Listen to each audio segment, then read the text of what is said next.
So, hello everybody. Gagawa tayo today ng smoothie. So, itong ating ingredients. Ito yung leftover na banana. Okay na to.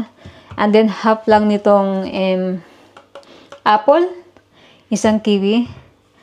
And kunti lang nitong cucumber. And then, mga 4 or 5 pieces ng strawberry. So, before anything else, we have to wash our fruits here para matanggal yung mga bacteria.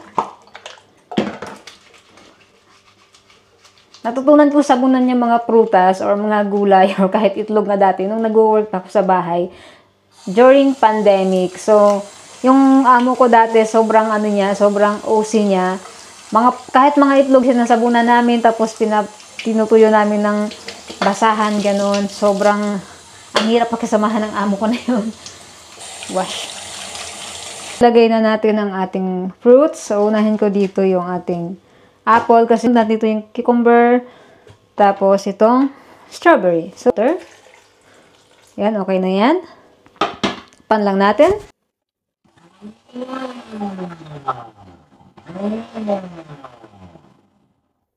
Yung tubig, dagdagan na lang natin. Yan. Tapos pwede nyo namang haluin din ng kutsara, pero mag-ingat kayo. Huwag nyo munang haluin na hindi pa tapos umikot yung kanyang ilisidon na kanyang masira ang inyong blender.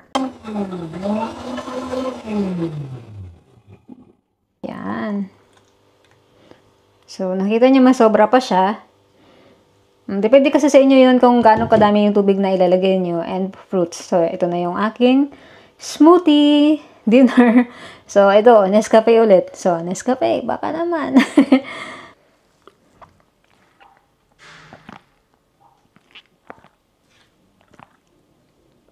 Sobrang sarap niya, guys.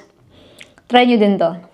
Thank you for watching and huwag kayong mag-hesitate na i-share tong video na to para makatulong sa ating channel. Thank you so much for watching and God bless everyone.